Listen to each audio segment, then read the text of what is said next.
So, Bob, I was looking at the therapists subreddit on Reddit, the therapists subreddit, and I came across this post that I thought was interesting and I wanted to go over with you. What do you say? Yeah, right. So this individual called Choice Story posted unpopular takes.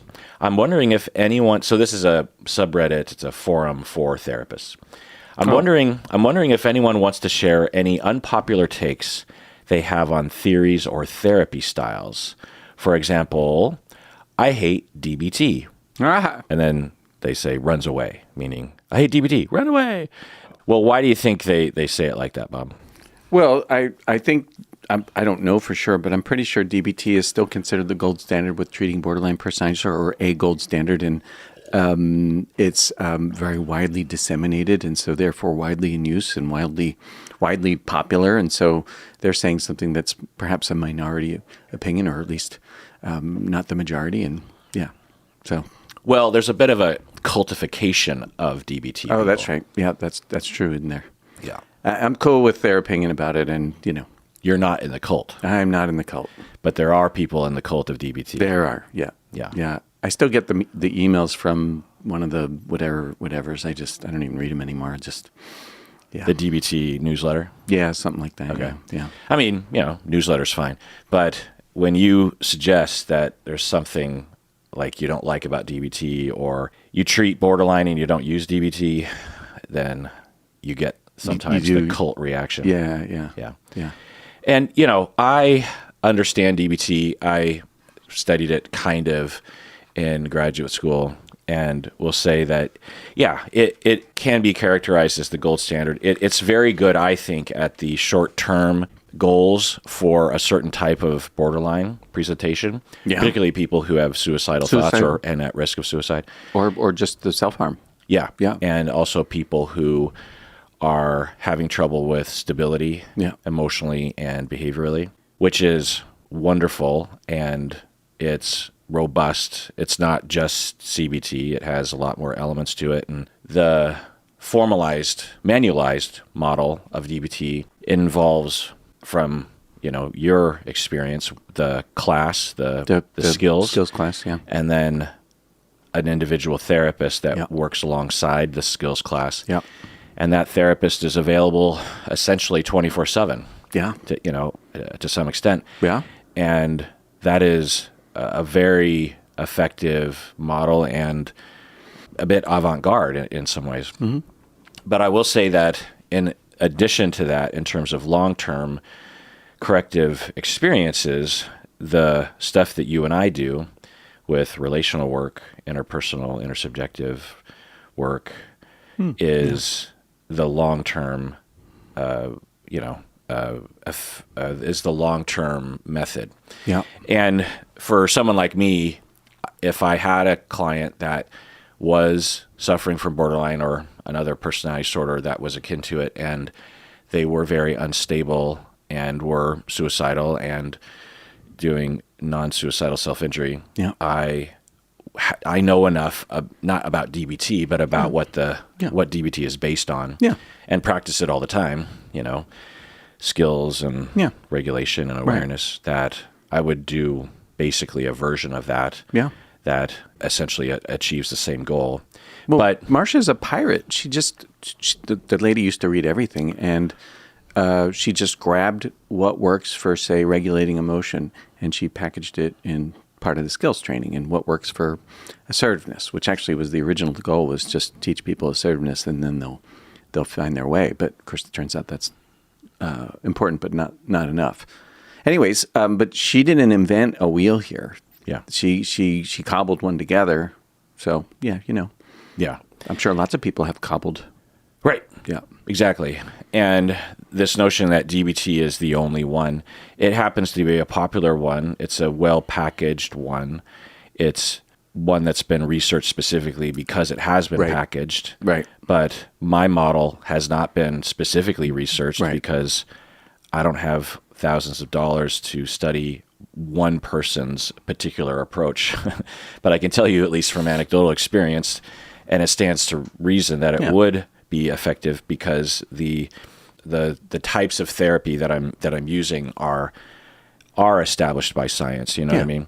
Anyway, so yeah, and so I'm wondering why this person hates DBT, which is kind of interesting. But I sort of appreciate this post because it's like, I just want to be able to say that I hate DBT and then runs away. So then other people said their pet peeves or their unpopular takes. Oh. And Nefariousness says, CEUs are a scam business and cash cow. I can't believe how shitty so many trainings are and so expensive. I get as many free ones through NOCD and Clearly Clinical as I can. Okay, so those must be two organizations or websites that give free CEUs. I'm not sure. Yeah. But anyway, Bob, what do you think? CEUs are a scam business and a cash cow, and that trainings are shitty and expensive. Well, that is true for some of them anyways. I've been to some shitty trainings. But I wouldn't say that, I'd say that you have to be a discerning shopper, and you do have to spend some money. Like I've spent thousands of dollars on training. I'm like the king of go get training and go find someone to teach me.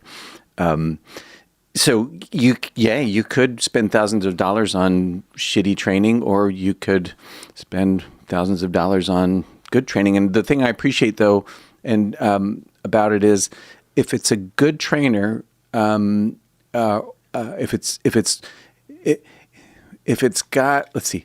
if it's robust, then I want the teachers to get paid for it so that they can disseminate, whatever it is they're trying to teach or whatever. And I don't think I would be a very good therapist if it weren't for the trainings and the mentors that I've had through life. So I don't think CEUs are really just a sham. I get that complain about it. I can think of an organization that I don't think is particularly a good one to get training from, but I don't in general think that is true. And I think that a good therapist can become a better therapist if they're willing to seek training and go learn the thing, whatever it is that they want to learn.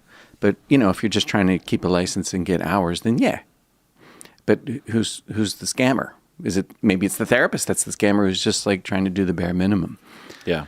I rigorously seek training. I believe in training. Right now I'm taking a sex therapy training. I don't find it scammy at all. It was a little pricey, about $1,000 for, I think what'll end up being 30 CE hours or whatever. But I'm treating couples and I don't know anything about sex. So, seemed like a good idea. Yeah. Yeah. I mean, I appreciate this person's hot take or unpopular opinion that is expressing at least a sentiment that a lot of people feel, which is not as severe as this, which is that some CEU trainings are shitty. Mm-hmm. But the way that the business works, it's unlikely that it's ever a cash cow. Are there situations where someone might be charging a huge amount of money because they're popular or they wrote a book or something, and the training isn't worth the money? Sure, but that is rare. It's much more often that what's actually happening is you have someone that has some expertise in something and they are offered to teach a training, or they want to teach the training, and they pour their heart and soul into developing a class over, 6 months or even a decade or two or something, depending on how they got there. Right. And they charge a certain fee for it. And the dollars per hour is like 50 cents in terms of how they're being paid, because of how much time and effort goes into preparing for these things. And it's, so no one's like living in a mansion on the hill because they teach a CEU or they own a CEU business. There might be a business out there that somehow managed to make it profitable or very profitable, but it's you just, like whenever people would talk about how college tuition was too much, people would complain about it in general, but also about Antioch, my program, being too expensive. And I would wonder about that myself, and I would just look around at all the people that the money was going toward, and I would say, oh, none of these people are even the top person.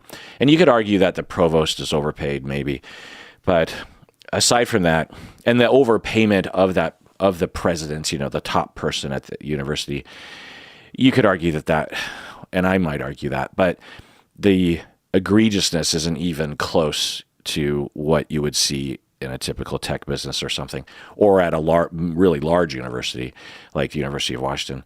But we're talking like maybe the top person would be paid twice as much, 3 times as much as the next in line person.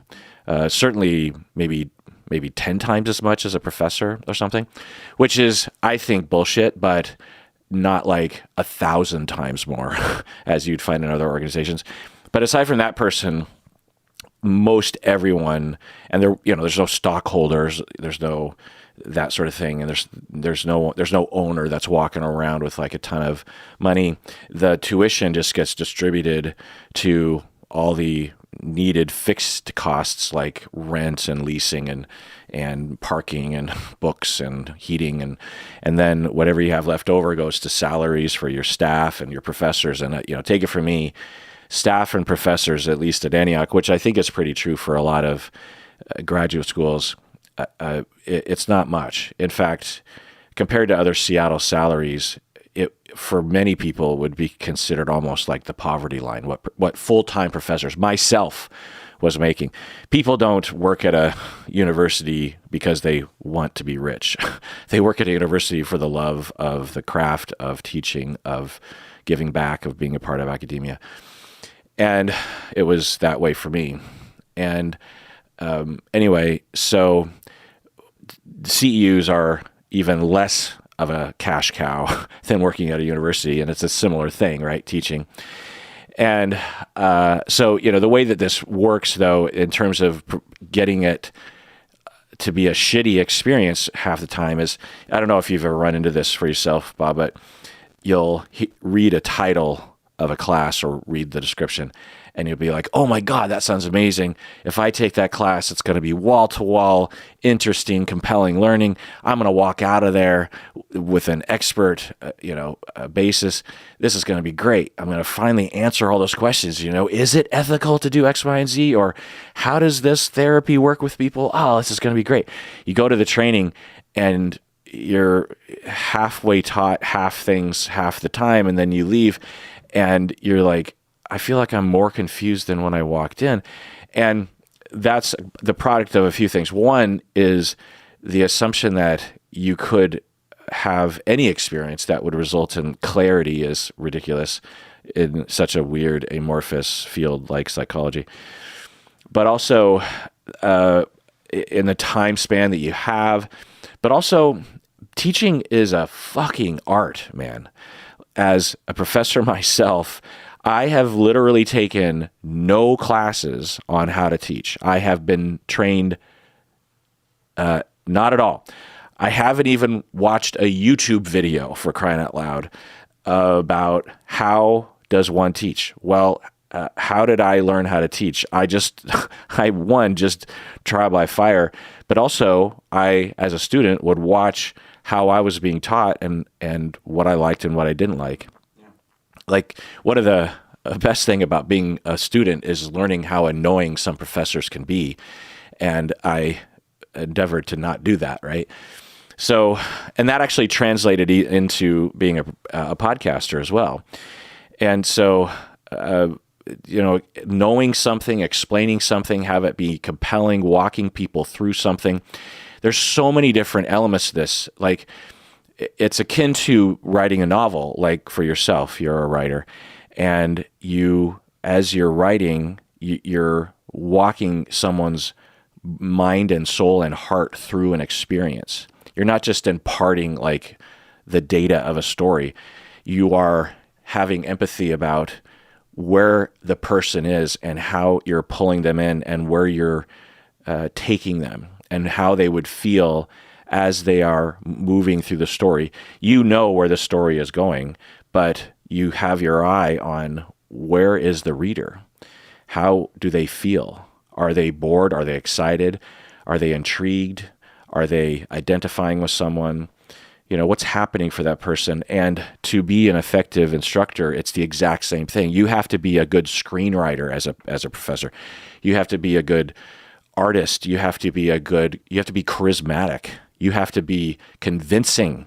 You have to be powerful. You have to be not boring. You have to not be the sort of professor that puts people to sleep.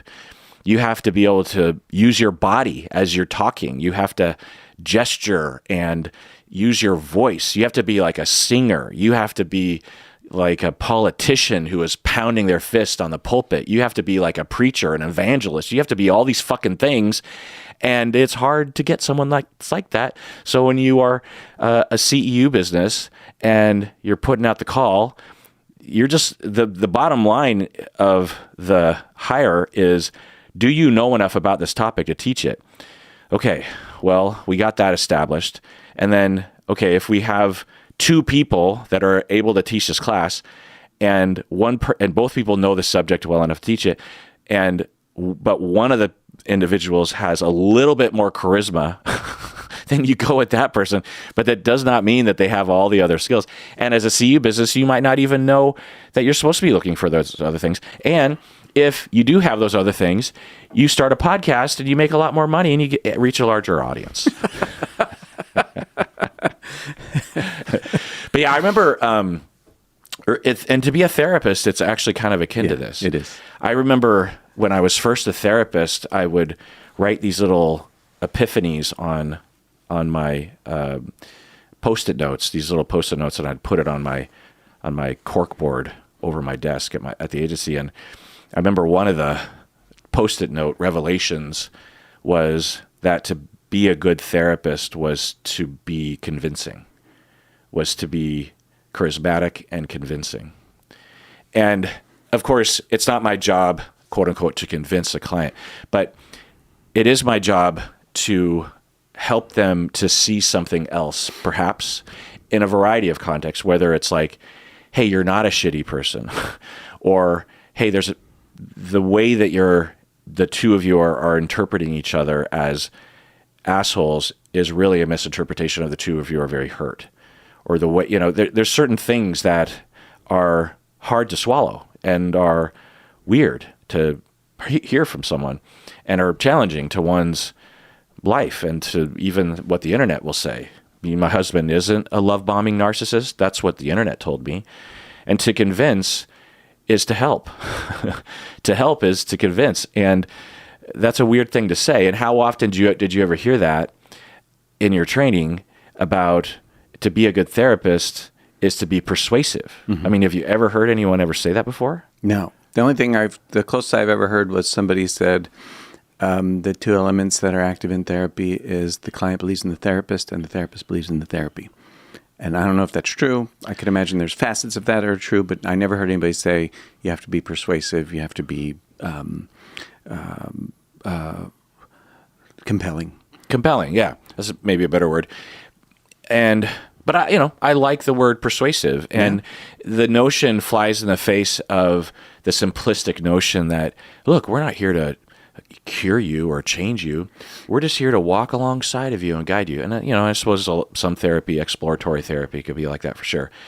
But when people come into therapy with real fucking problems, it's often because they have a perspective or they have a way, or they don't understand how their attachment style works, or they don't understand how their partner works, or they don't understand how society works, or they don't understand what sort of internalizations they've made. Mm-hmm. They don't understand how their defenses and schemas get involved. Right. And when they first hear it, if you just showed them a handout, it's not convincing. Yeah. Or they don't really feel it the way that it would help. Feel it. Feel the vibration. I just watched Blades of Glory, the Will Ferrell and Napoleon Dynamite movie. It's free on YouTube right now. I love that movie. Yeah, it's very funny. I watch it like every couple years, and it's one of the few comedies where it's funny all the way through. Yeah. It's just so funny, and the back when Will Arnett and Amy Poehler were married. They are in the movie as the Oh, that's right. They're the villains. rival couple. Right. Yeah. And they're brother and sister. Right. And they do an ice routine in which it's to the Funky Bunch, and they're dressed in this really silly, like blinged out Funky Bunch outfit, Marky Mark, and they have a bodysuit on with body tattoos, like Thug Life across their It's so funny. Oh God, that movie is just a laugh riot, and it's touching too. I cried. I always cry at that movie. Anyway, so let's take a break. We get back more unpopular opinions. What do you say? Right on. All right, back from the break. So Cat Caves says, no amount of therapy, self-help classes, meditations will cure professional burnout. Only a significant amount of downtime will resolve the symptoms of burnout. By the way, I'm reading the most popular upvoted comments. So this one was upvoted hundreds of times. So this is a popular one. No amount of therapy, self-help classes, meditations will cure professional burnout. Only a significant amount of downtime will resolve the symptoms of burnout. Bob, what do you think? Well, I don't think it's untrue, but I sort of think if I'm thinking about some of the people I know that overwork, and there's something about their psychology that lends itself to them overworking. So I imagine time off will sort of settle the inflammation that comes as part of burnout. But then when I return to work, if I continue to work at the same pace, in the same fashion, with the same kind of, red alert attitude, then I'm just going to burn out again. So I probably want to consider how to get here to begin with. Like maybe this job isn't a good fit, or this culture isn't a good fit, or this money isn't a good fit, or whatever. So, how to get there is probably a worthy thing to consider, along with what do I do about it? Like I need to stop working for a while if that's what it is. Fine. So, but I don't think it's as simple as you have to stop working and then settle it down and then you'll be better. Mm-hmm. I doubt that's true for most people. Well, I have a lot to say about this one because it comes from a lot of different places, and I feel like I want to briefly describe my experience of this concept of self-help and burnout, or self-care and burnout, in that there was a time when we didn't even talk about self-care as a therapist. There was a glancing conversation about that when we were in graduate school in the 90s. But do you remember it being... It does not ring a bell at all. Right. It wasn't a thing in the 90s or even the aughts. It was something that emerged later. Even the concept of burnout, I don't remember hearing until maybe 15 years ago or something. Vicarious trauma, secondary PTSD. Yeah. And it was an emerging awareness and this acknowledgement that, wow, I mean, maybe therapists are humans too. And it was also talked about in line with this, which was self-care and that sort of thing. And so the initial conversations around this were helpful and illuminating. And so there began this conversation in our field about, okay, well, what does self-care mean and how do we self-care? And professors would talk about it, or supervisors would talk about it. People talk about it online. There'd be articles about it. And there would be, at first, I thought, a fairly complicated, sophisticated conversation around this that didn't have any quick answers, because it's impossible to have quick answers, and everyone's experience of burnout and their particular situation is different. So it was just an umbrella topic. Well, then eventually, I think with like listicles online, maybe, there emerged this very simplistic talk about it, which is well-meaning, but I think there's a generation of therapists where that's all that they saw. They saw these online TikToks or Instagram posts of, burnout you know you're burnt out when blank happens, and here are 3 tips to burnout. Listen to a song you enjoy, and here's your aromatherapy candle. You know, lavender helps with relaxation. And take your turmeric and your what's the other? Me and Rebecca always laugh about how everyone's solution for everything is turmeric. Is that how you pronounce it? Do you know the herb? It's a herb, right? Like, or a spice. Yeah. And the other one is apple cider vinegar. Apple cider vinegar, is that how you say it? Hey, you can use that to remove epoxy grout from my skin last Friday with apple cider vinegar. I have no idea if it does anything else, but it got the shit off my hand. Yeah. And I've never heard anyone talk about the culinary aspects of it. Right, exactly. You know? It's made out of apples, right? Like, do I put it in my fridge or under the sink? Which one do I, like, what? I don't know. It's a dessert topping. It's a floor wax. Yeah. So the simplification of burnout and solutions are what a lot of people saw. And the message was given to people that, okay, you know, if you're a little stressed out as a therapist, light a candle for aromatherapy and you should be good. And for a lot of people, that this was insufficient, of course. And it felt like just another brush off of, hey, if you're suffering, do this or buy this thing and you should be okay. Or there's always a tiny little solution to your tiny little stupid problems. And a lot of therapists were obviously bothered by that. And so there was this backlash to that, which was this movement of saying, look, lighting an aromatherapy candle is not going to solve the fact that I have 300 clients on my client load and I have paperwork and I'm being paid like shit and I'm part-time and I don't have health insurance and my kid is struggling in school and I'm being pressured to have more client hours, whatever, you know. And when your boss comes to you and says, hey, have you heard of self-care? There's a candle, or here's a meditation you could try. It just feels like, and might literally be, just another tool of the owners of production to keep down the labor, to get us to shut up and produce, you know?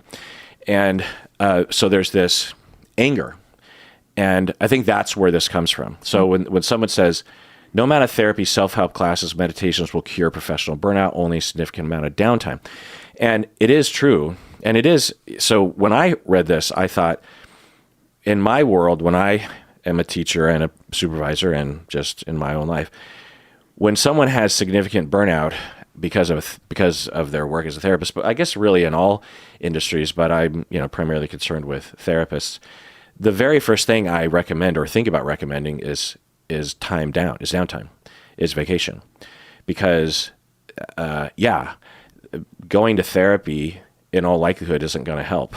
Because burnout, in terms of the technical term, if we're using the actual clinical research topic, is typically associated with empathy burnout. You've had to, and for good reason, because you're a human being, you've given out a lot of empathy. You've been in a very empathetic mindset, and you only have so much capacity for that while you are absorbing a lot of people's traumas, and you're not getting any empathy from others. Not that your clients need to have empathy for you, but there isn't enough of a two-way street, and we can't rely on our clients for that, of course. You need a different avenue. Yeah, and 1 hour of therapy isn't going to make up for it typically. And a self-help class is going to help. And meditation, I guess, might calm you down, but it's not going to resolve this issue. The recommendation in the research literature, because they do experiments on people and say like, okay, here's 50 people with burnout, 25 do this, 25 do this. What's the effect size and what's effective? And research shows that downtime is extremely effective. And that's even worked into this, at least in the past, maybe it still is. There's a agency up north in Linwood called Dawson Place, I think it's called. Geez, it's been a while. But it is, I think, a part of Compass Health, and they specialize in kids who have been sexually abused, and they're a part of the criminal justice system. So the perpetrator is either on trial or is being investigated or might have even been convicted, and the child and the perpetrator and the family will, because in the past you would go to the police in one office, you go to a social worker in another office, you go to a therapist in another office, you go to a psychiatrist in another office, you go to a medical doctor in another office, and what this agency did and what this government agency did is it pulled everything together. So you have the police and the social workers and therapists, psychiatrists all in the same building. And they all work for the same company, and they share the same files, and they talk to each other. And there are some questions about therapists working like so closely with law enforcement, and there are boundaries there, of course. But the idea is that that's what helps the victim mainly, and I guess justice sometimes as well. And so the therapists, that's all they see. It's not unusual for a therapist at an agency to see a fair amount of kids who have been sexually abused, but it's another thing where it's literally 100% of your clients. And their model is the TFCBT model, which I've complained about before. It's overly manualized and prescriptive on like 10 or 12 sessions or maybe 25. It can be used in a flexible way. It needs to be used in a flexible way. But anyway, as a part of that, the trauma narrative is always the goal, and getting the kid to develop the trauma narrative. And although that can be wonderful, we need to build up to that. But anyway, so it's understood, like everyone is like, okay, we need to get to the trauma narrative. And so that involves hearing the details of every single victim's traumas all day long. And so as a part of their burnout management, they formalize these vacations for everyone and these retreats, these like check in with yourself, no clients for a while. Let's all process our feelings together if you want to or not, just like take a break and relax and have fun and talk about other things. And I think it helps. I don't think it actually helps as much as I still, from my experience working with clinicians at this agency, they still get burnt out. I don't blame it on the agency. I think that it's just, I don't know. The solution is actually that therapists need to be paid enough so that they can take frequent time off. The other problem is that therapists and Americans in general are notorious about not taking vacations, Like we're like, well, but our clients need us. But even people who work at like Microsoft won't take vacation. They'll say like, I haven't taken a vacation in 3 years. I haven't taken a sick day in that long. It's just like, well, Jesus Christ, like, I feel bad for you. And so this culture, and we always, or at least I'm jealous of certain other countries like in Europe where they value vacation and holiday and downtime and are not so fucking capitalistic about everything. And so for us, that's another part of this statement. So when I read this statement, I hear all that stuff. No amount of therapy, self-help classes, meditations will cure professional burnout. Only significant amount of downtime will resolve symptoms of burnout. What I hear in that is a result of the anger and backlash to everything that I've been talking about. Does that make sense? All right, let's take a break. When we get back, more unpopular opinions. What do you say?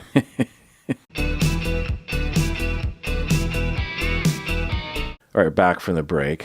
So Euphoric Froyo says, this is a general statement, but it's been frustrating having my kids or teens who have very developmentally appropriate behaviors and their parents exaggerating or scrambling to collect reasons for them to be fixed. It's often an anxious mom or untreated or unresolved anxiety or trauma. So they're basically saying that they're frustrated that kids or teens are being brought into them and the teachers and or parents are making up reasons to get the kid fixed when the kid has untreated or unresolved trauma or anxiety, or the parents and teachers have unresolved. I don't know. I also think it's important that clients know therapy doesn't have to be forever. I think sometimes people want validation for their shitty behavior or for us to figure out all of their solutions for them. Well, what do you think about that first one? You don't work with kids or teens, but I do not. What do you think about that? What was it? I didn't quite follow it. Okay. Well, I'll just react to it briefly in that. All right. I'll go after. Well, because you might not even know that this happens, but it's I don't know if it's freak. I mean, so in the beginning of my career, a good third to a half involved working with kids and teens and their families, mostly teens. And it was a trope among us therapists that we would say, oh, I got another parent that is trying to fix their kid and the kid is just acting normal. And yeah, I would find that would be happening sometimes. But honestly, I also thought that the therapists were just trying to kick the can down the road. And sure, let's not scapegoat a kid for a family problem, but to just, it almost seemed like it got to the point where, and I would see this among teachers too, it almost seemed like no matter what the parent said, the kid was always right. The kid was always normal. The kid was always healthy, and the parent was the one who had the problem. Oh, in the eyes of these therapists. Yeah. Got it. Right. Sorry. Yeah. And I wouldn't have either point of view. I would have an open mind about, because 95% of parents are well-meaning and are good enough. They, they're parents that have problems, but they're coming from a good place. And when they bring in their kids, typically it's after a lot of time has passed of them trying to avoid that because there's so much judgment from teachers and parents, by the way, or from therapists. I mean, maybe not, but at least they would worry about being judged for having failed as a parent. No parent wants to bring their kid in and say, something's wrong with my kid, and I'm hopeless and helpless. No parent wants to do that. So it's usually done as a last resort. And so I would assume that there's something to what the parent is saying. Now, I didn't just accept everything that a parent said about a kid, and there would be times when I would absolutely argue against the parents. There's this one time I was basically yelling at this one father. Yeah, I remember that straight B's is not a big deal. It's not a failure. You fucking asshole. Like, you're determined to make this kid out to be a bad person, and there's something wrong with you, is what I was telling him. And he didn't like that. And then we ended up hugging, and anyway, I talked about the story before. But so I would do that. But I found that because these therapists working with teens and kids were so burnt out and so overworked and underthanked, underpaid, and it just gets too much. And the next time you see a kid come in and the parents are bringing them in, it's just like, yeah. And according to your experience as a therapist, the kid isn't that bad because you've seen the worst of the worst, right? You just can't take it anymore. And you're just like, can you just like accept that your kid is like a little bit out of the ordinary, or that your kid has a little bit of a defiance issue here? Can you just go home and leave me alone because I don't want to deal with this shit? It's kind of that. It's a similar thing that when you ask your IT department for help with your computer. Yeah, I've heard about this. Yeah, and they get fucking hostile with you. Yeah, Colleen used to tell me about that. Yeah, and you're just like, what the fuck, IT guy? I'm trying, and you're being a dick. Well, because I guess they're underpaid and overworked, and they get a lot of stupid questions. And so when you come in with a good one, or maybe your question is stupid. Well, what's a stupid question? But you don't know what to do. You're not purposely stupid about computers, and they're hostile. Well, this was that version of that the therapist would just have this line of just like, the kid is normal. And I'd be like, okay, well, if that's true, then develop your hypothesis, conduct your assessment, develop your hypothesis, and treat the problem. And if that involves the parents, then treat the parents or treat the family. And they would say, well, but the parents are refusing. And then I would say, well, what have you tried to persuade the parents? That's that persuasive part, that convincing part, that charismatic part. Well, I suggested to them, And I'd be, well, how did you come across? Were you inviting? Were you safe? Or were you judgmental, which was playing into exactly why they avoid therapy as a parent to begin with, why they're dropping their kid off and hoping that it's the kid and not them. You know, do you have any goodwill toward the parent? And so I would see this happening. And of course, if there's a teen that has a behavioral problem, 95% of the time, a major component is, quote unquote, the family. But that doesn't mean that it's the parents. It can mean it's the dynamic between kid and parents, meaning the kid is also fucking responsible for the dynamic. And everyone is coming from a good place. That's the systemic answer. And so this statement is a statement that I would hear a lot, but I found to be simplistic and unhelpful. That is just like, I'm frustrated. This is a general, it's been frustrating having my kids and teens. First off, my kids and teens is kind of an interesting phrase. Clients, my kids or teens who have very developmentally appropriate behaviors and their parents exaggerating or scrambling to collect reasons for them to be fixed. So that statement, of course, happens. There are parents who are, like I was talking about with the straight B's parent. He was scrambling and exaggerating. There was something wrong with the dad, which he eventually would uncover in individual therapy with me. And that happens. But this notion that, I would hear that all the time. It's like, it's normal. It's normal. Like when family therapists would get together, it'd be like, I'm trying to tell this parent that it's normal that the kid is doing. Okay, fine. Move on, therapist. Like if it is the parent, then let's convince and let's work with. And the parent's refusing, and sometimes that would happen. But again, I would say, are you trying? Are you leading them down the road? Are you being inviting? Are you safe? And then this notion that like all behavior of kids. Anyway, so I have a bone to pick with this. Yeah. So yeah.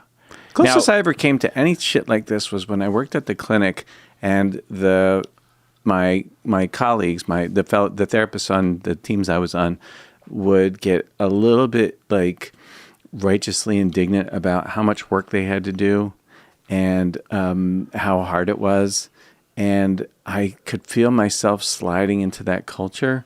And at some point, I just said to myself, you know what, Bob, you're a volunteer at this place.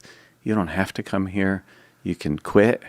So what is the exchange here? And the exchange was experience and for shitty salary. Slipping into what culture?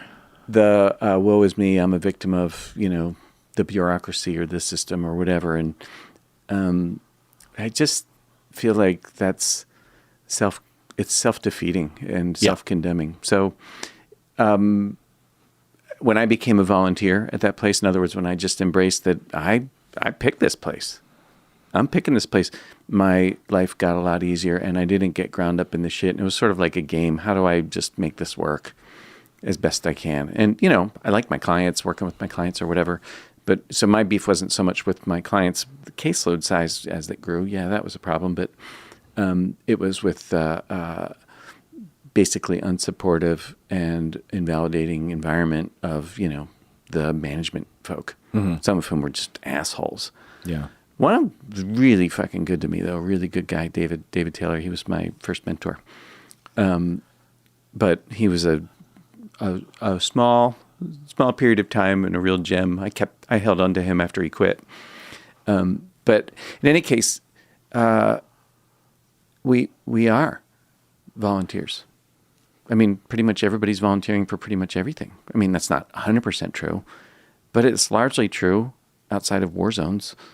Right. This is the existential therapy point of view. This is the Viktor Frankl point of view of you're in control, and so what are you going to do with it? And if you don't like it, then change it or change the perspective or deal with it, but don't consider the locus of control outside of you. Yeah. Now, for some situations, it's harder to do that. Yeah, But agree. And maybe even impossible under some circumstance. yeah, but the circumstances that you and I are talking about were voluntary. Yeah.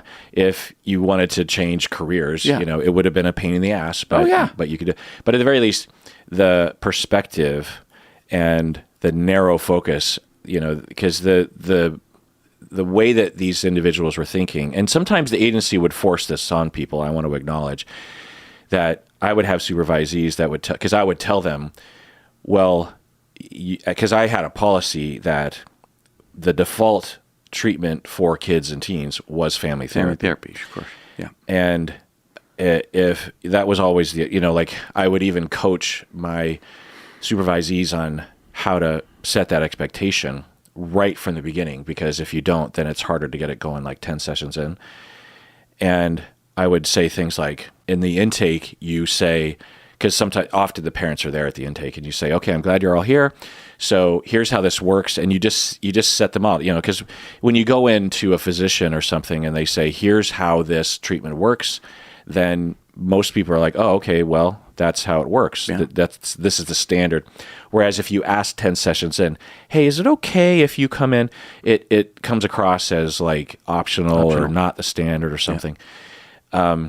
Anyway, so some parents would push back on it, Sure. and I would work with my supervisees on how to push back on that. Yeah. And ultimately, if the parents are, look, either you treat my kid or I'm not going to come here, then okay. But that didn't usually happen, especially if you're very charismatic and persuasive. And confident. That was another thing. Like, you don't ask, you don't beg parents, you just tell them. That's what I would do, and they would show. Yeah. And they would benefit for it. Yeah. 99% of the time. Right.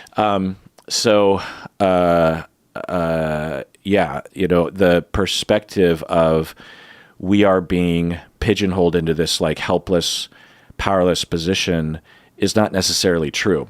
I get the frustration, but it's basically a systemic phenomenon of scapegoating someone, and therapists and teachers also will sometimes get real fixated on scapegoating parents because they want to bond with the kids. That's good.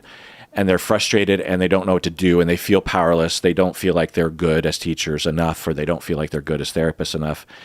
And they have shame around that, and they're just looking for someone to blame, and the parents aren't really there all the time. And some parents are to blame, when it comes to teachers and their kids, and when it comes to therapists and their minors who are clients, the parents are part of the problem, but not. Anyway, I've said it all. But then the other thing that they say is, I also think it's important. I also think it's important clients know therapy doesn't have to be forever. I think sometimes people want validation for their shitty behaviors. So I feel like these two sentences are disconnected. They might be. But what do you think about this one? I think it's important clients know therapy doesn't have to be forever. So this is an unpopular opinion that they're stating. What do you think about that one? The opinion that therapy isn't forever is unpopular? I think what they're saying is that it's unpopular for therapists to tell clients that therapy doesn't have to be forever or something. I don't know anything about that. Is that like shit or get off the pot? Is that what that is? I mean, not it sure sounds what like means. it. Yeah. Right. And then the next thing is, I think sometimes people want validation for their shitty behavior, or for us to figure out all their solutions for them. Well, let's take those one at a time. Yeah. What do you think about that? Well, it sounds burned out. People want validation for their shitty behavior. If it's true, I imagine it is true, at least sometimes. If it's true, why is that a vilified thing? Like, why is that? Like, you could think about it.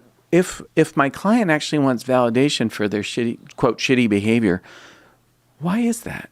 Like, and why am I vilifying them if they do? Like, that's just silly and short-sighted. And it's like, you don't get say over what human problems are. And this might be one of them, is that we offload responsibility, or we seek a refuge from shame, or whatever. Whatever it is, that's our bread and butter. That's our bailiwick, right? That's our or field, the therapist is being judgmental and the client is just defending themselves against their judgment. Yeah. Right. Yeah. Right. Yeah.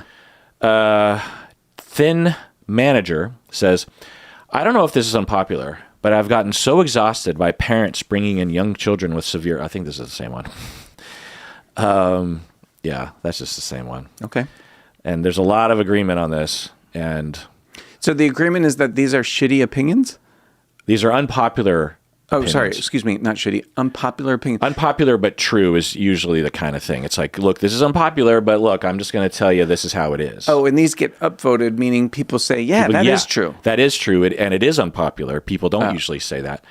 I mean, I think that in general, when you talk to people that work with kids, they tend to be overly they tend to be overly identifying with the kids. Yeah. There can be the reverse of that. And I would actually assess this with my students. I would ask an entire class. I would show them, or I'd give them a vignette, and I would have them quietly write, and I would ask them just to like have a reaction. And then I would go around the room and see who was biased for the kid and who was biased for the parents. And I showed like, you need to know that you're biased for kids. It doesn't mean that you're wrong. It just means like, you better fucking watch that, because you need to feel free to indulge that, but be able to differentiate away from that and look at that and da-da-da. And it's just it's That's normal. A good teacher. What? That is a great way to help somebody learn themselves. Yeah. Because you can't smell your own bad breath. Right. I mean, you could, it's just a metaphor. Yeah. Yeah. Amanda Franklin used to do that with us. Oh, really? Yeah. Remember Like that? how? What was that class? I never had her as a teacher. Oh, no. I thought you were in worked- that class. I don't remember being in any of her classes. Oh. Well, I took a class with her. I thought you were there. Laura was there. Nanette was there. Gary was there. Maybe Okay. I just presumed you were there. Maybe I was. Yeah. I mean, maybe I've You're erased blocking it because me I out. worked. I've actually forgot she was a professor when we were in graduate school. She was a coworker of mine, and then she was a subordinate of mine for many years Where? at Antioch. Oh, because she's a faculty adjunct. Yeah. Yeah. Right. Right. That's what you meant. I thought you meant at like some agency somewhere. No. Because she worked up north, Snohomish County. Yeah.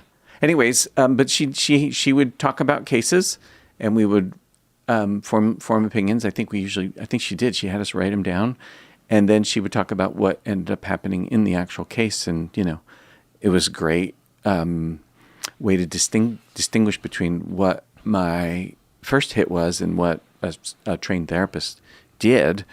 I thought she was a good therapist too. So Yeah, she retired recently. really, And we had a party for her at Antioch. People came, and it was nice. that's great. And Well, she gave away all of her books in her her library, and a lot of the books on my bookshelf are actually from her. No shit. Yeah. Not The Hobbit. No. but the family clinical books, a lot of them are hers. And her name is on the inside. But that actually happened a lot. A lot of the vast majority of the professors were baby boomers. And so they all retired in the last 10, 15 years. And they would just put out all their books that they had permanently in their offices or at Antioch or at their clinical office, and would just say, here's books. And because these books were hard to get and a lot of classics and expensive, and just that piece of history and their highlights and little notes and the margins and stuff. It's very cool. Yeah. But yeah, Amanda Franklin was divisive. So generally speaking, and I looked at all of her evaluations regarding students evaluating her as a professor, people liked her on average, but she had people that didn't like her. And there was a part of that was what you're talking about, was that she was willing to have people smell their own breath. and she wouldn't back down. Like you might remember from literally 30 years ago now. Literally. Well, we're coming up on the 30th anniversary of us meeting. We should get drinks. Yeah, like October, like beginning of October. And right? we should call Laura and Annette. And Gary. And Gary. Oh, Gary. Yeah. Good guy. We should go to a place in Belltown. If the sit and spin was still there. Or we could have some day drinks and actually go into the new Antioch campus and and carouse or something. Sounds great. I mean, it's so empty there now because it's all online, or most of it's online. Yeah. We could probably literally just have a party in one of the classrooms and no one would even know. Do they get students then that are like in Florida or someplace? Yeah. I had students that were in Puerto Rico. Wow. Or Japan, or, calling in, right? That's trippy. Yeah. And, during the pandemic, they would even do internships that were all online. So they would have to you could have a student technically who had never set foot in the United States, and they could have gotten a graduate degree and practiced and then had a private practice and had never even been to Washington State. You know what I mean? Yeah, it's an interesting world. I mean, they're trying to initiate more in-person classes at Antioch, but it's still largely online from my experience. But anyway, so she was divisive because she would do that kind of thing. Yeah. I always found her very gracious in her description of what she actually did with her clients. Never found her to be condemning or judgmental or a dick. I found her to be a very decent human. Yeah. Yeah, me too. But she was very blunt. Yeah. Yeah, she was. And she wasn't afraid. No, good on her, man. Yeah, I remember her fondly. Yeah. She's And tall. so I think she's very tall. I think she rubbed some people wrong because of that bluntness, that lack. She didn't have the diplomacy, and I don't think she cared to. Yeah. Well, I appreciate that style, so that's a good fit for me. Yeah, I think if you're into it and you are giving her the benefit of the doubt, then it works really well. Yeah. It feels authentic. Yeah. That's how I received her. You just knew what you were going to get from her. She didn't beat around the bush. She wasn't polite. She was polite, but she wasn't like inauthentically herself. And she was opinionated, as every professor usually is and should be, perhaps. Yeah. Anyway, so yeah, there's another person that's like, I'm so exhausted by parents bringing in their young children with severe behavioral problems and wanting me to fix them. And yeah, it's not the parents' fault that in our society we propose linear, individualistic ideas about psychopathology. This is America. Yeah. This is how we think. Yeah. So the parents are following the model. It's a medical model. It sometimes works. It's sometimes appropriate, but usually not. And it's up to us. And it's hard as shit. But a part of the skills of being a therapist is being able to socialize a system into a mode of therapy that actually is helpful for them, including family therapy or PCIT or something like that. What's PCIT? What's that? Parent-child interaction therapy. Oh. It's with infants or toddlers. Oh, cool. It's behind a one-way mirror, actually. It's actually kind of an interesting model. So I used to supervise people that did this. Yeah, so it's expensive because it's behind a one-way mirror. And did you know you can call it both a one-way mirror and a two-way mirror? I never understood one-way mirror. They're all one-way. Yeah. Yeah. But you can say one-way or two-way. And it means it means the same thing where you can see through it from one side. Right. Yeah. So what you do is you bring in the parent and the toddler into the lab, into a fairly large room, and they're going to play with toys, and you just tell them to interact and have fun with their kid.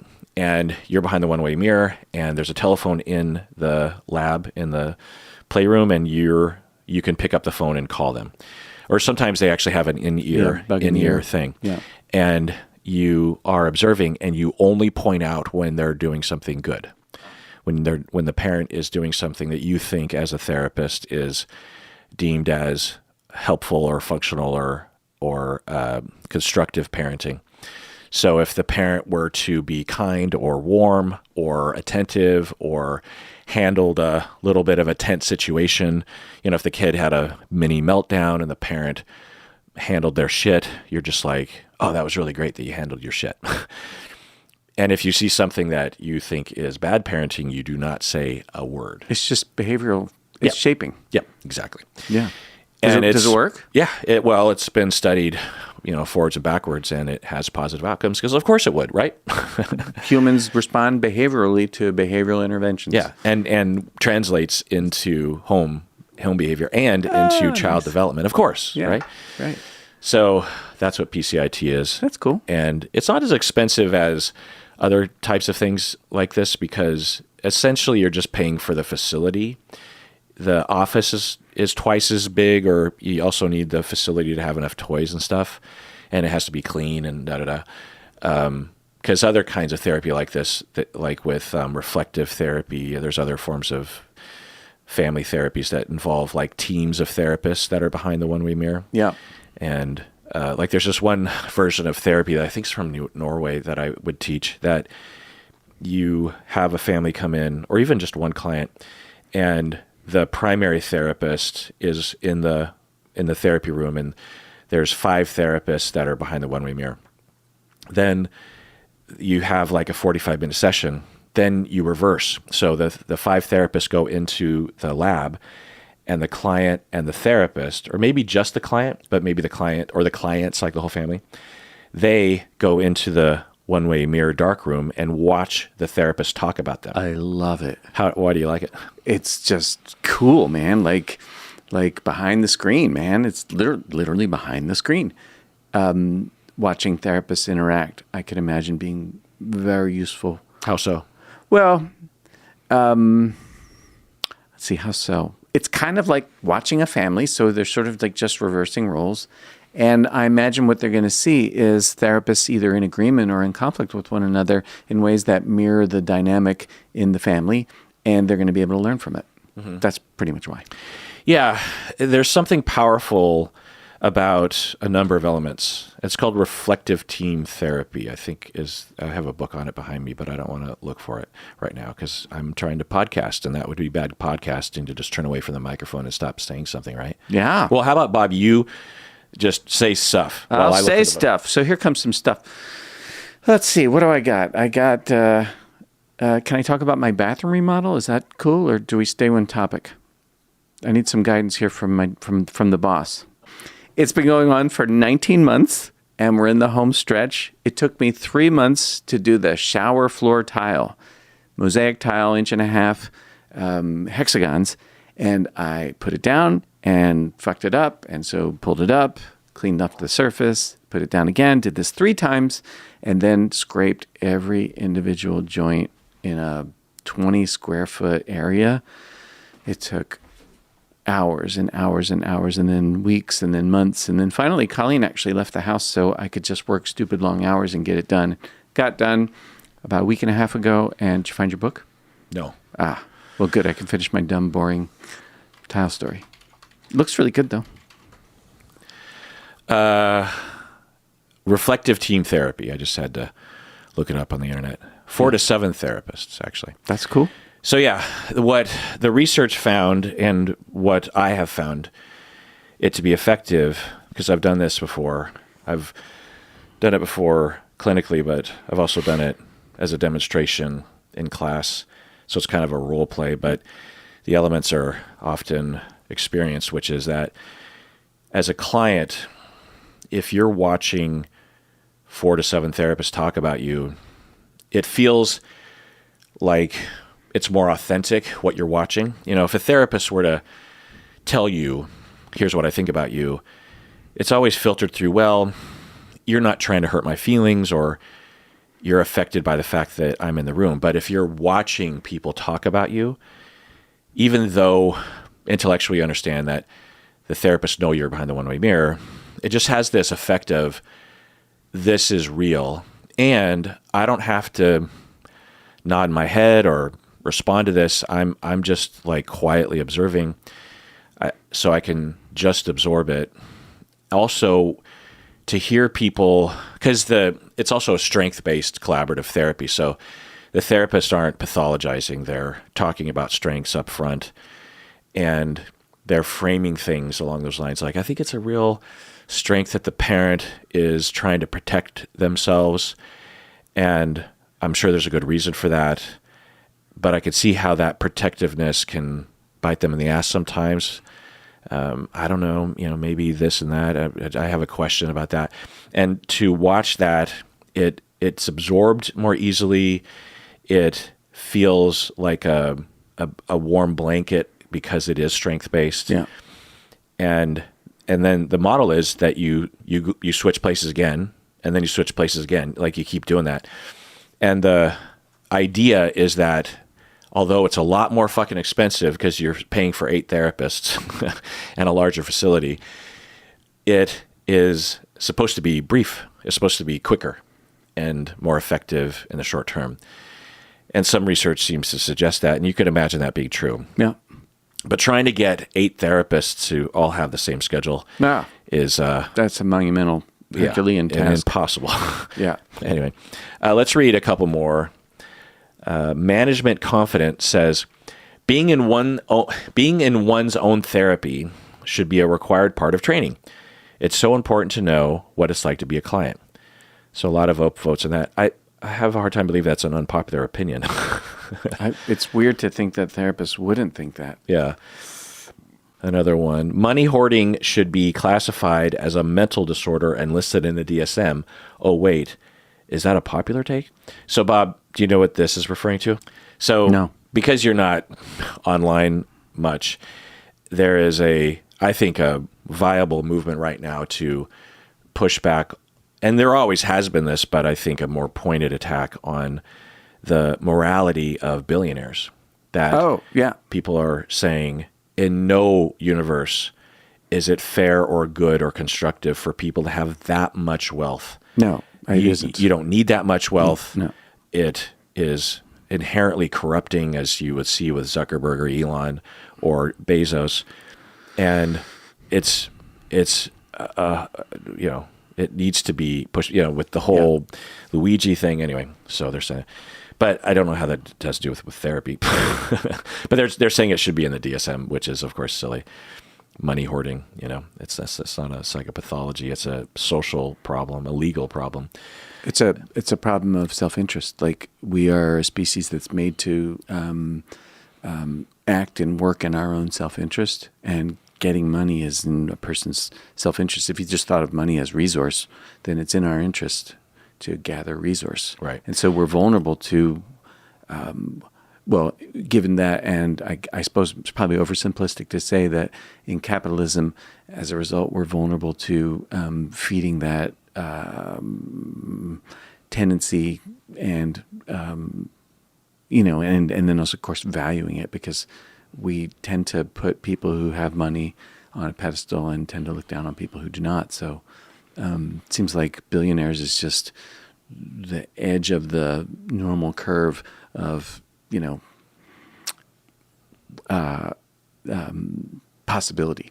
That a lot of people are striving for and valuing. Yeah. And it's interesting because it's hard for me to identify or remember this, but if I strain a little bit, I do remember not long ago, maybe up until 5 years ago even, there was a veneration and respect for most Americans for these billionaires. There was maybe jealousy, interest, maybe a little bit of criticism, but mostly just like, look at that successful person, and they're self-made, right? Now, of course, we look at them now like, well, you're privileged, you were given a lot of money from the startup, that kind of thing. But, they were in a garage and they developed a thing and they pushed it and they worked hard. And there's a lot of people that did the same thing and didn't succeed. But these, your Steve Jobs and these kind of people. Right. And there was a time when they were heroes almost to everybody, particularly us on the West Coast, because they're all on the West Coast. Right. These people, They're your Bill Gates, and they're living the dream. When Paul Allen buys the Seahawks and that kind of stuff, you're just like, wow, what a success story. And boy, has the worm turned on that one.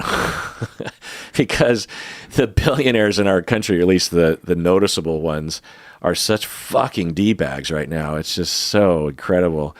Anyway, Tolly says, the term neurodivergent is too broad to be clinically useful. What do you think about this one? I don't know. You're not online, so you don't know. Well, I don't know anything about that, but I don't know anything about neurodivergence either. But what have you heard in context, people using that term? Well, last week, Colleen told me that people don't like the Asperger's label because it's too broad, and because also and I'm just saying what she told me, that it's just one aspect on a continuum, and so we don't want to get too stuck in the one, like it's losing its meaning, I think is the point she tried to make. Well, boy, so there are some people that will still use the term Asperger's, including people on the autism spectrum, honestly. They tend to be older because it was a term that was used before. Makes sense. But there's a whole history there, and it's very politically fraught. It's very internet fraught to even talk about anything in this category: autism spectrum, Asperger's, neurodivergence. But yeah, the term neurodivergent, in terms of the way that it's being used by lay people and clinicians, in the beginning it was fairly specific.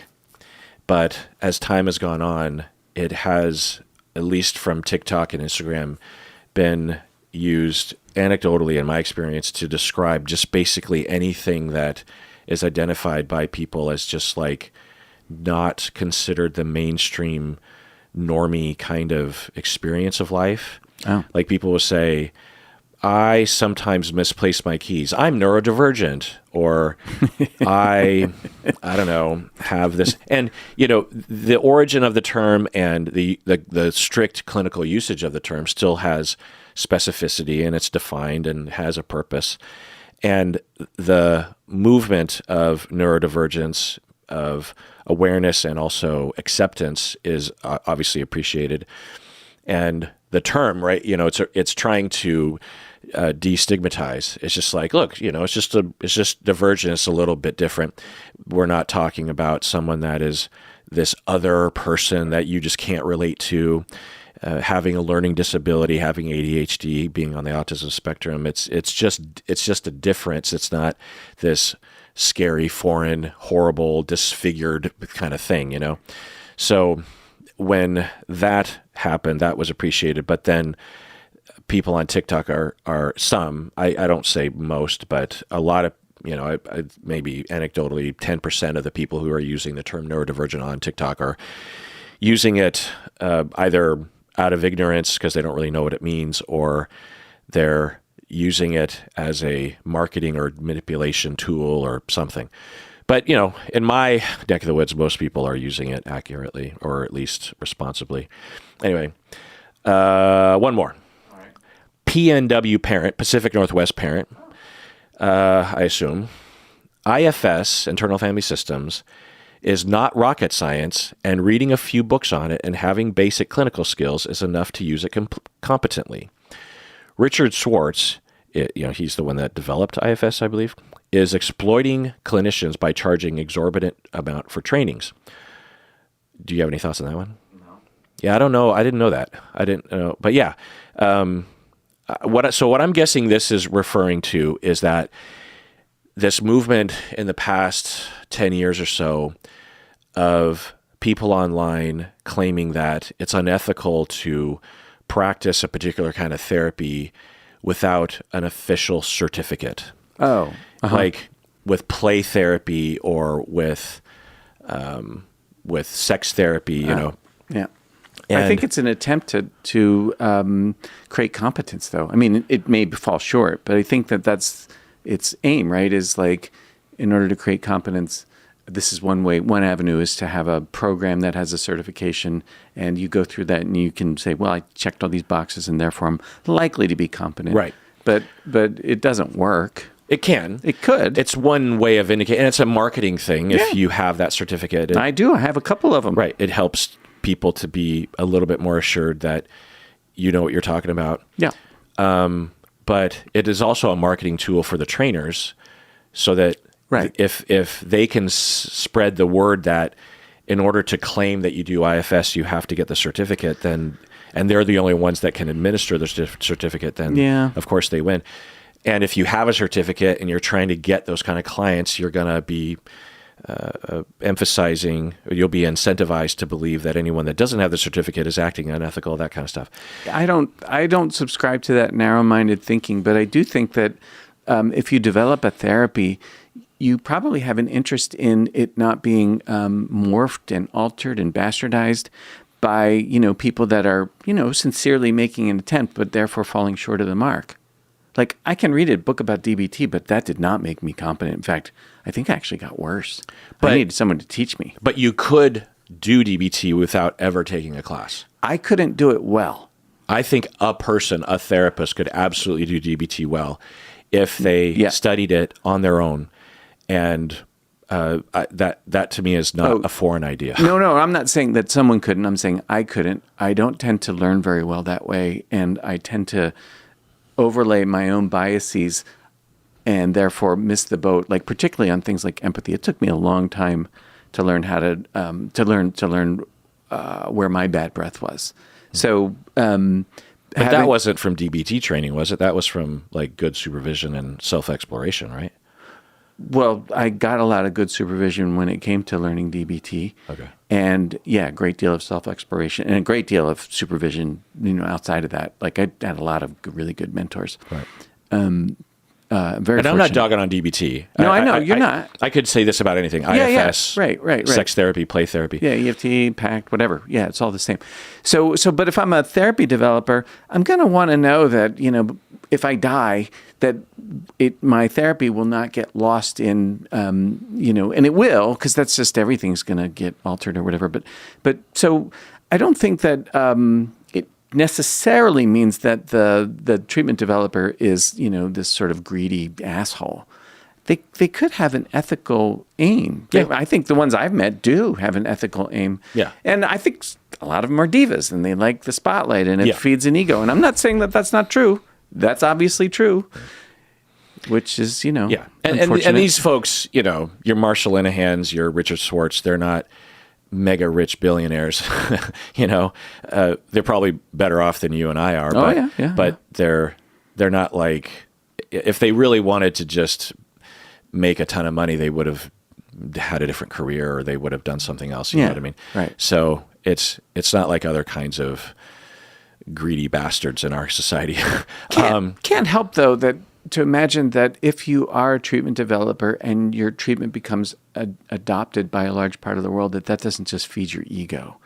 Yeah. Like that's and I would imagine have to have a bit of an ego to even pursue that kind of thing. I'm not condemning it, and you need a bit of an ego to be a podcaster.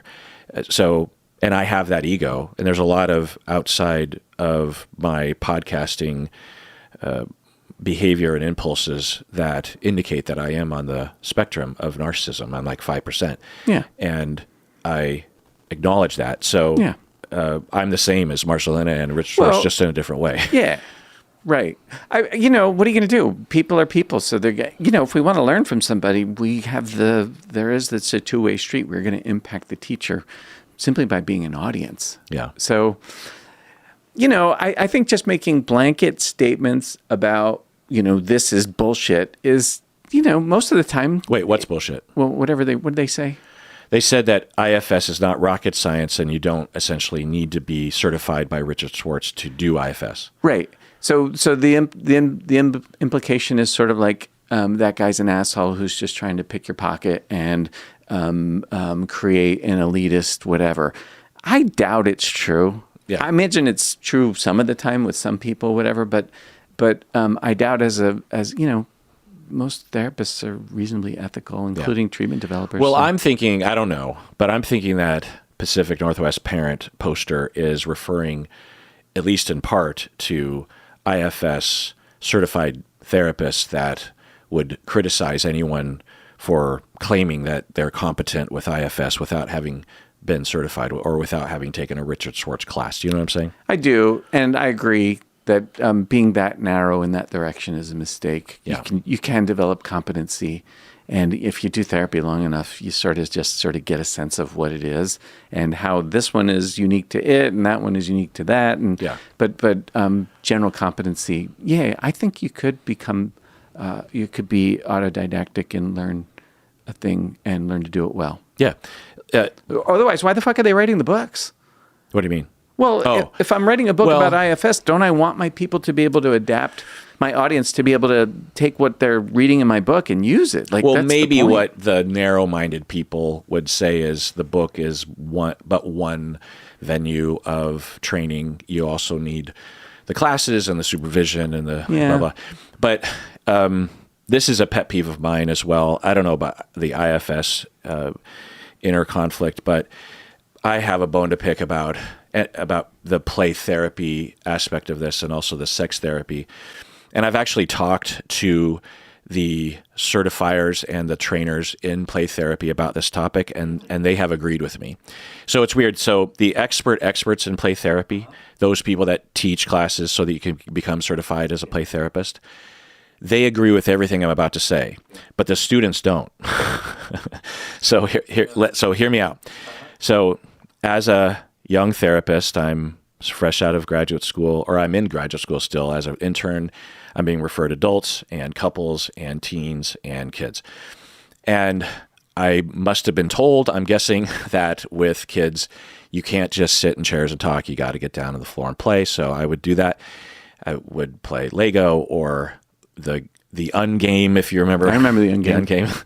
Or Chutes and Ladders, or we would draw, or we would throw the ball around, or we'd go to the park, or whatever. And I didn't know that was called play therapy. And you could argue, I suppose, that it isn't technically play therapy.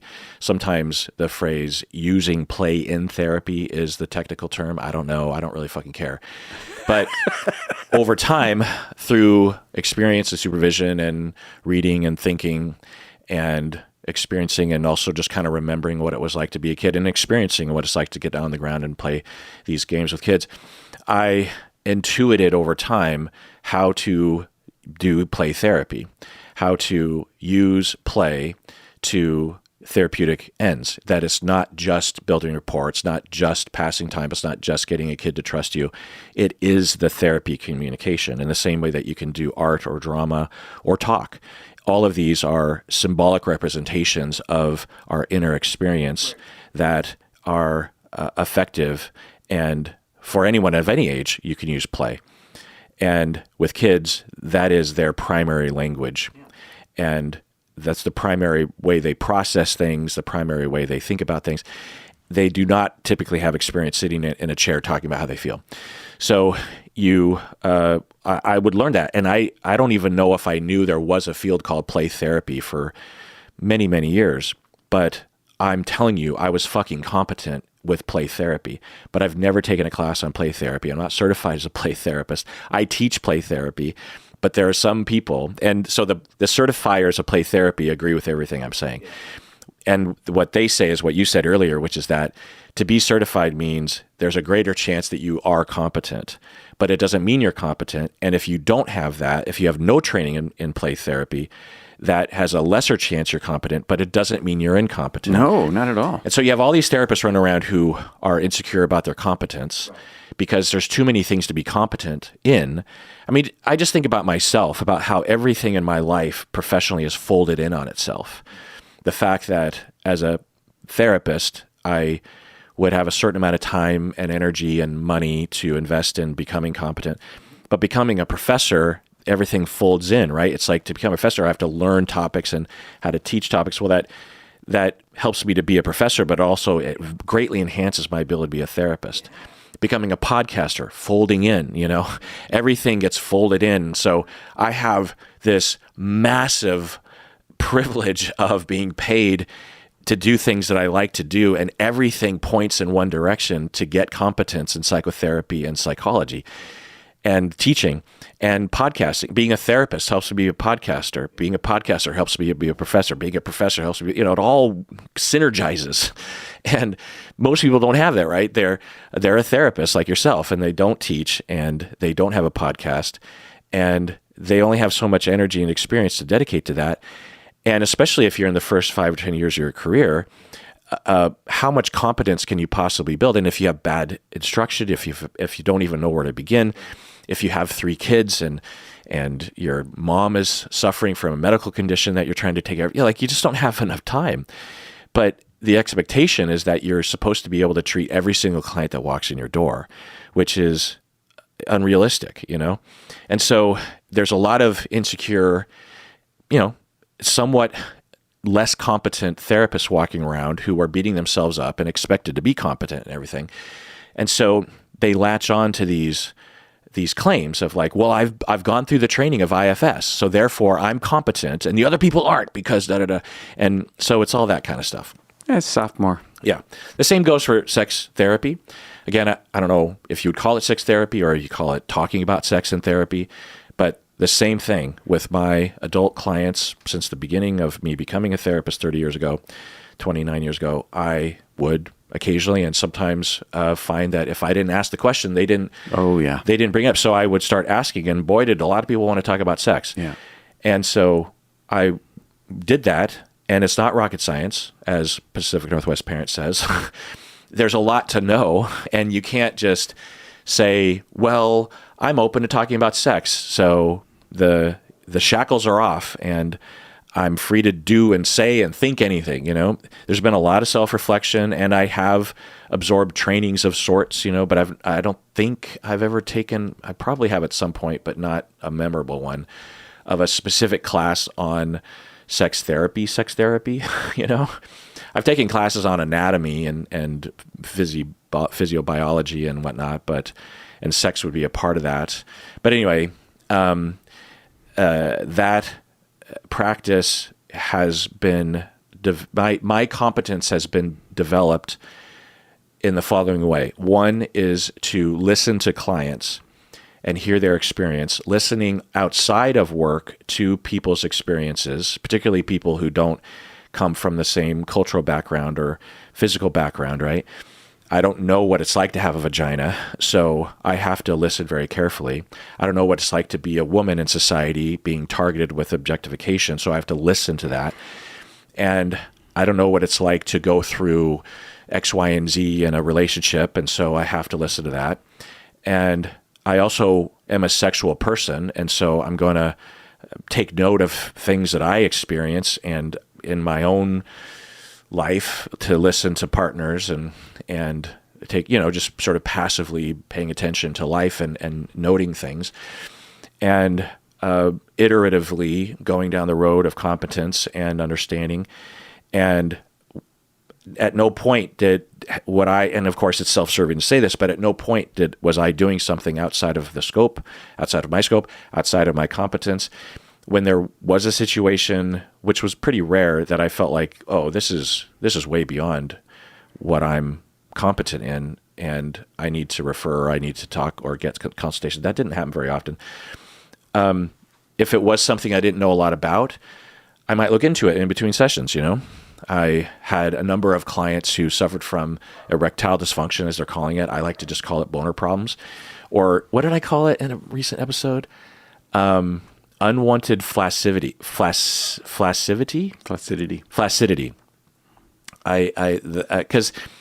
erectile dysfunction, I'm fine with the term, and I'm not really a big fan of just like, that's too stigmatizing. It's like, well, let's get rid of the stigma. Let's not change the word.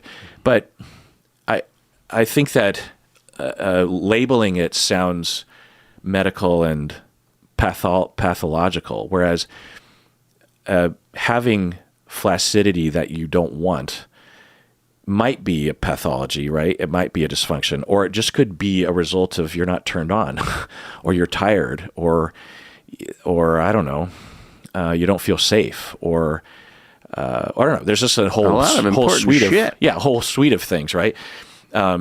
Like to extend it to another thing, if someone, regardless of gender, wasn't in the mood, you wouldn't call that a sex motivation dysfunction, right? You wouldn't call it a disorder that someone just wasn't in the mood, right? Well, I wouldn't. But sometimes it is. Yeah. But hopefully we would just say, well, it might be something dysfunctional, like, a medication-based or some kind of physical problem in their neurology or something. Yeah. But the number one first assumption or the first investigation would be like, well, what does normally put you in the mood, or do you even want to have sex with that person? Or, there's just certain things. And so, so I think the same goes for boners. It's like, well, to assume that it's some kind of Viagra problem, as opposed to what is more likely the problem is, do you enjoy having sex with this person? Are you turned on? What are you doing in bed? What's your mindset? Are you comfortable with this? Do you feel safe? Do you welcome desire when it comes your way? Yeah, exactly. Yeah. Are you ashamed of your own bonerdom or something? And so these are probably more relevant questions than to just immediately literally always call it erectile dysfunction and prescribe Viagra is just like, what the fuck is happening? Silly. Yeah. Anyway. Short. So there's another one here, and then we'll adjourn. Well, I want to say one thing. I do know of a therapy that's being hawked by a developer that's bullshit. And I think getting certified in a therapy that isn't helpful is marketing scam. So what's that? I'm not saying. Okay, we're back from the break. I convinced Bob to reveal it. This is the time for unpopular opinions, Bob. So lay it on us. Gottman, man. Gottman has a lot to say about what the relationships that work, what they're doing, what the ones that don't work, what they're doing that's likely come to an end. But I don't think Gottman can get a distressed couple out of distress. But they sure do push it. There are two elements that is associated with Gottman. One is the lab experiments and the observations and the model of the 4 horsemen of the apocalypse and that kind of thing, and the prediction of divorce. And then there's the therapy model that he and his wife, Julie Gottman, are training people in. So are you talking about both or one? The second one. Yeah. And I took all that training for years. And what don't you like about it? I don't think it helps. It doesn't help distressed couples get out of distress. I didn't actually like myself as a Gottman practitioner. I don't know. So you actually even did it. For a long time. I took classes in it. I got 99% of the way to certification. I did all the hours that you're supposed to do. And then here's one for you. My Gottman supervisor switched models. To EFT? Yeah. Yeah, I could see that. Yeah. Yeah. So when your supervisor switches models, then you start questioning whether or not you're learning anything that's all that useful. It just, as I understood it, as I practiced it, and as I know people who did, and one of them a very well-trained Gottman therapist, it just doesn't help. Yeah. I don't know if I agree as much, which is neither here nor there, but I definitely think it's valid to conclude that. The theory and the research, I think, are extremely useful. Yeah, agree. And that's what originally John Gottman and his colleagues were known for. Yep. And for whatever reason, he, maybe because of his relationship with his wife, because she is more of a clinician and he's not, that they said, well, now what do we do? Well, people ask them, well, what do we do with this? Yeah, right? It's a good question. And it's not necessarily their strength. And they developed this way of teaching it, and it resonates with some. And I'm guessing it does help in a lot of ways with some people. But it essentially, in my opinion, and I think this might be what you experienced, is that the model is basically a heavy-handed browbeating model. It's not, that's exaggerating, but it's a bit exaggerated, but it's kind of, when someone stonewalls, essentially, you as a therapist basically are telling them don't do that. It's not useful. Or if they have contempt, don't have that. Yeah. And that might help for some, and maybe it's not like you're wrong.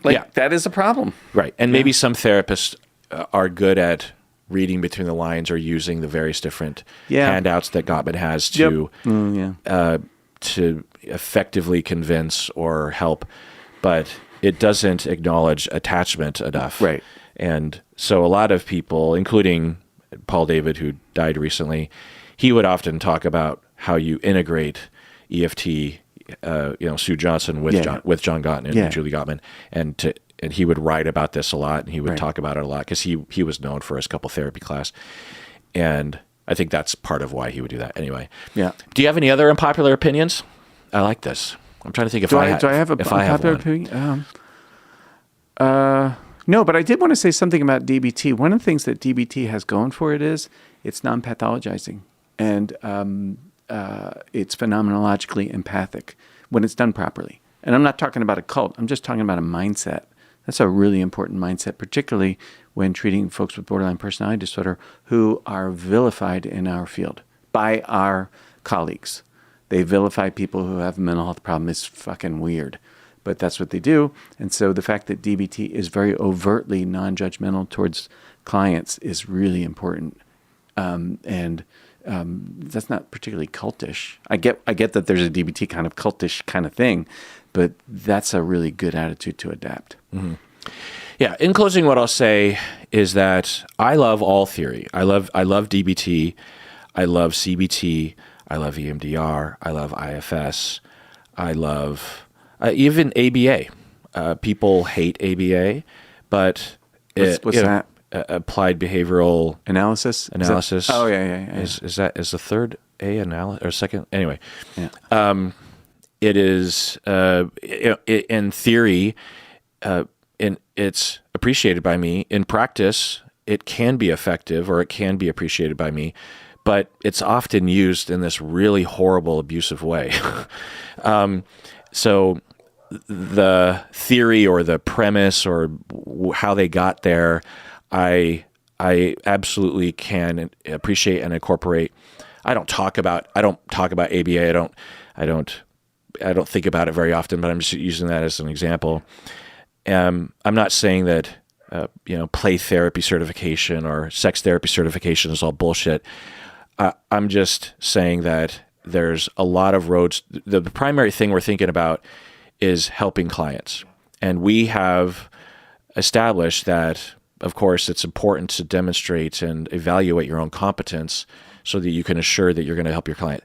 Can you be half incompetent, half competent in a particular area and still help a client? Yes.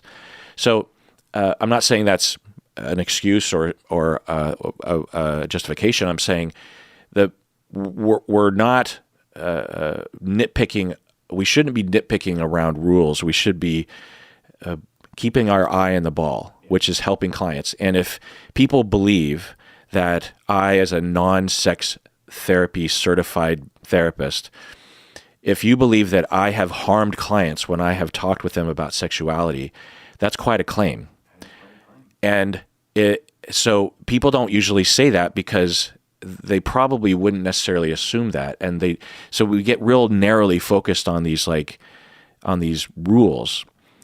Like if you come to a stop sign or a stoplight in the middle of Kansas on a straight four-way stop, and it's in the middle of the day, there's no cars for literally miles and miles, and you run the red light, that doesn't make you immoral. It means you broke the law, but it doesn't mean that you did anything wrong. So if you actually are helping clients and you got there and we need to acknowledge that before there was DBT and before there was sex therapy certification and before there was IFS, there were proto versions of this that were not formalized or certified or taught as a CEU, and there was a lot of effectiveness. In fact, someone responded to this.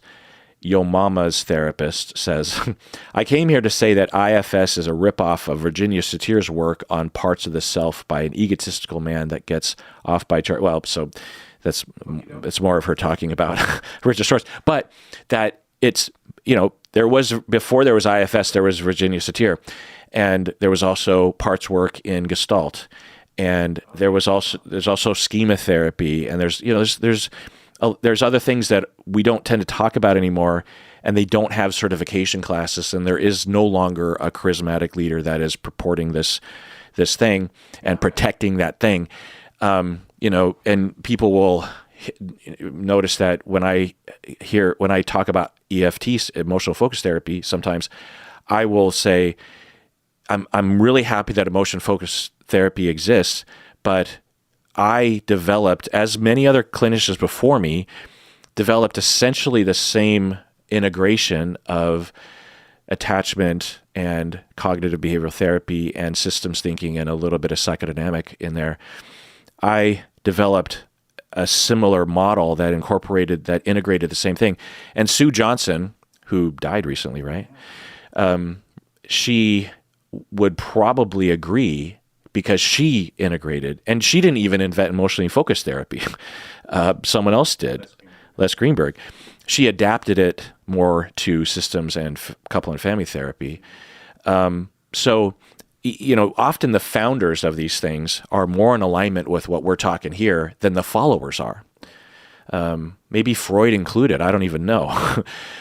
So it's, yeah, right. I mean, especially the neo-Freudians were like super rigid about their perspective and about, blank slate and all that stuff. Freud himself, if asked in the 60s about the blank slate, would have been like, well, don't take it that far.